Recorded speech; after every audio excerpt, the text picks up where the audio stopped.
Hello guys, അപ്പോൾ ഇന്ന് ഞങ്ങളുടെ കസിൻ ബ്രദറിൻ്റെ ബർത്ത്ഡേ ആണ്. അപ്പോൾ ഒരു ചെറിയ സർപ്രൈസിൻ്റെ വീഡിയോ ആണ് ഇത്. അങ്ങനെ ഞങ്ങൾ പോയി ഗൈസ്, പോരൊന്ന് കഴിഞ്ഞു. അങ്ങനെ നേരെ വിട്ട് BRB ബേക്കറിയിലേക്ക് ഒരു കേക്ക് വാങ്ങി. അങ്ങനെ നേരെ ഞങ്ങൾ ട്രെൻഡ്സിലേക്ക് പോയി. അങ്ങനെ കുറേ ടീഷർട്ട് തേടിയിട്ട് ഒരു ഫൈനൽ ടീഷർട്ട് കിട്ടി.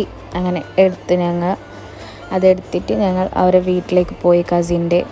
അങ്ങനെ ഇവിടെ എത്തിയിട്ടുണ്ട് ഗൈസ്. അങ്ങനെ കസിൻ ഇവിടെ ഉണ്ടായിട്ടാ, അങ്ങനെ പുറത്തുണ്ടായിരുന്നു. അങ്ങനെ വരുമ്പോൾ ഫുള്ള് സർപ്രൈസ് ആക്കി. അവന് ഫുള്ള് സർപ്രൈസായി, പെട്ടെന്ന് അവനക്ക് ഷോക്കായി. അങ്ങനെ കേക്ക് കട്ടാക്കി. ഓനും കയറി ഞങ്ങൾക്കും കേക്ക് കട്ടാക്കണമെന്ന് പറഞ്ഞിട്ട് അങ്ങനെ കേക്കും കട്ടാക്കി. പിന്നെ ഇവിടുന്ന് വിട്ട് ഗൈസ് നേരെ പെറുക്ക് പോകുമ്പോൾ ഫുഡ് ഓർഡർ ആക്കിയിട്ടുണ്ടായിരുന്നു. അങ്ങനെ ഇപ്പോൾ ഫുഡ് എടുത്ത് പോകുമ്പോൾ ടയർ പഞ്ചറായി ഗൈസ്. അങ്ങനെ കുറേ പോസ്റ്റായി, പിന്നെ പോയി ഗൈസ്. അപ്പോൾ ഇത്ര തന്നെ ഗൈസ്.